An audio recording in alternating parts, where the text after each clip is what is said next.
Be careful what you talk about on a Tuesday or Friday. They tend to be listening in on the people talking about them during those days. It doesn't matter what the sound seems to be. It can be like the ticking call of a lizard, the lonely song of a bird, or the strange howling of a dog. That could very well be one of them out there now. And the closer it seems to be, the further away they are. And the more distant it sounds, the closer they likely are. So be on your guard. They're not interested in strong and healthy people, Terry. They don't like hunting things that are likely to fight back and injure them. They'll always go for the weak and vulnerable. It's why you'll always hear them going after kids, pregnant ladies, and old folks. They're not going to go after a strong and healthy youngster who can sock them. Collected and translated comments about Aswang from my relatives. Hi, hello, and welcome again everybody to another episode of Natural Juan.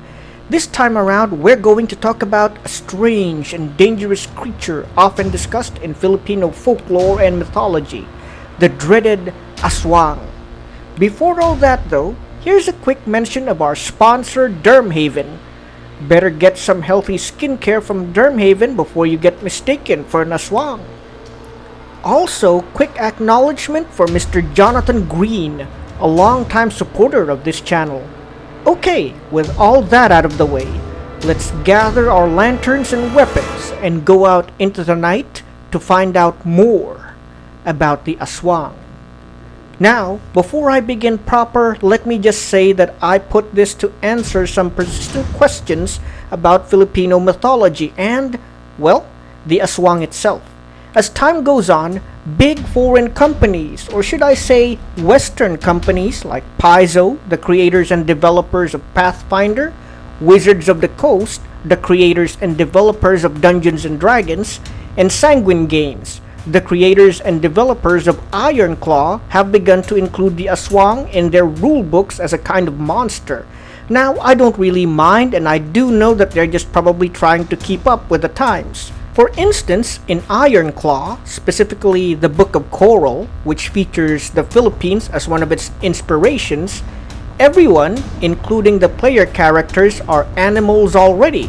So the raw concept of an Aswang, being a shape-shifting monster and everything, would make very little sense in Ironclaw. So they had to make it more human-like, at least in appearance.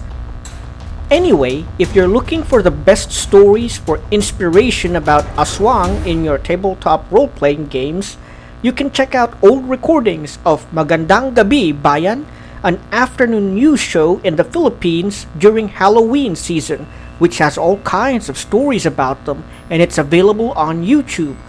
Also available on YouTube are the stories read aloud by Sir Neb Caro on Pinoy Creepypasta. And if you want to hear more stories on YouTube about just Aswang to the exclusion of everything else, you can go and have a look at Sitio Pangil, which means Fang Village, from the creators of Kwentong Takipsilim, stories of Twilight in English but have nothing to do with Stephanie Meyer, I promise, and Sitio Bangungot, or Nightmare Village. That said, they're all told in my native tongue of Tagalog, so they might not work out for you. Also, as another foreword, although I promise this will be the last one, for a lot of us Filipinos, the legend of the Aswang is very real and not just a story. Now, I might discuss my own beliefs about them at a later video, but for now, I just want to ask for the respect of our viewers for our culture. Just as Native Americans or Amerindians value their folklore and culture, such as their skinwalker and Wendigo legends, I would like to ask the same amount of reverence for ours.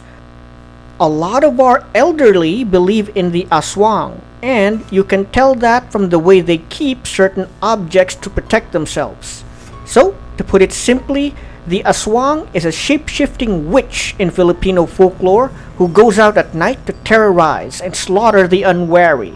They can take the form of various animals, from dogs, cats, boars, birds, snakes, crocodiles, and ghoulish horrors similar to the Aswang featured in Ironclaw's Book of Corals.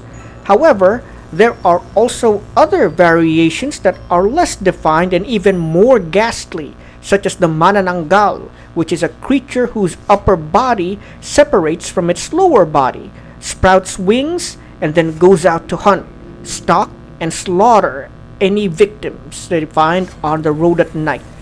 There are even variants that take the form of a ball of hair or even a ball of fire, though the last might just be a different kind of creature altogether. Whatever the case, the only thing consistent about Aswang is that they're able to change form at dusk into something monstrous, then back again to a normal human, or at least a seemingly normal human, by dawn.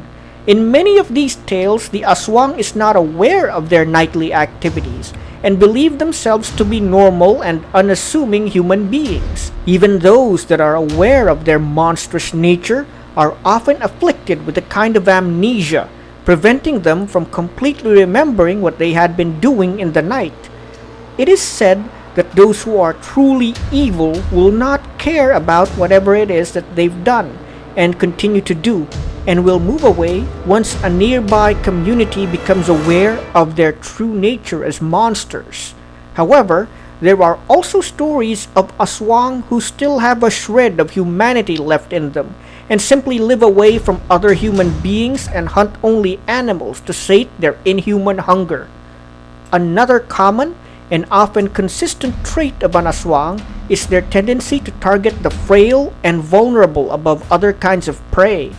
They are often said to stalk young children and then snatch them away into the night like other monsters found in folklore throughout the world. A less well-known habit of theirs is stalking the old, sick, and infirm, taking on the forms of monstrous animals and hiding out in or near the very homes of their victims to gradually drain them of their life force. There are also variants of the creature that feed on the corpses of the dead and use a kind of illusion magic in order to be able to steal the corpse and replace it with the trunk of a banana tree, with no one the wiser.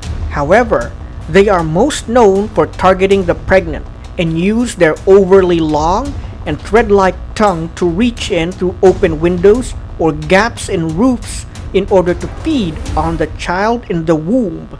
It is said that the victim suffers a miscarriage shortly after, and the stillborn child, if not attended to with religious rites by a priest, will rise again as a tiyanak, which I have also discussed in another video. Aswang are often associated with and compared to vampires of Western folklore, although I would probably associate them more with Amerindian skinwalkers due to them being shape-shifting witches or the demonic werewolves of medieval Europe. Anyway, their association with vampires comes from their weaknesses, which include garlic, salt, and sunlight.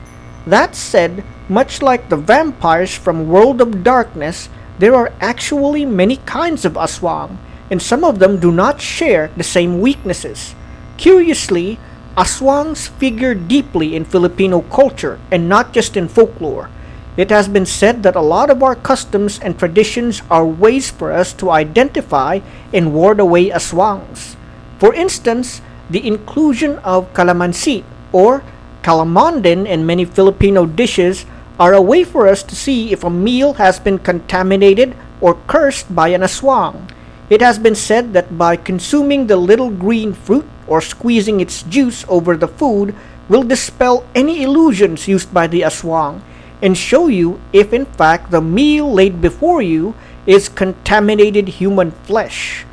Woe betide the person unfortunate enough to consume food prepared by the aswang.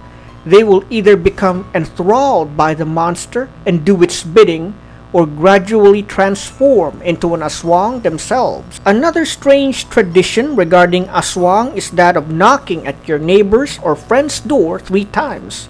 Now this could be confabulated with the concept of Filipino fairies since, much like other fairies in folklore all over the world, They tend to do everything in threes, if you understand.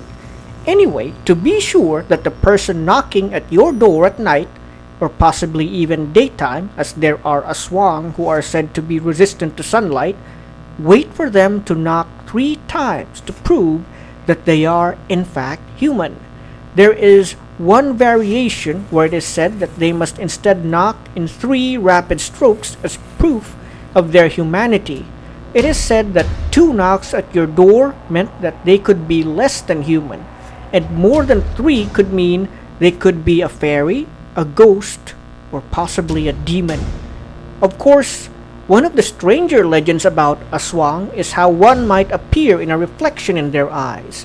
That is why, I suppose, there are foreigners who comment that we Filipinos tend to stare so intensely into their eyes.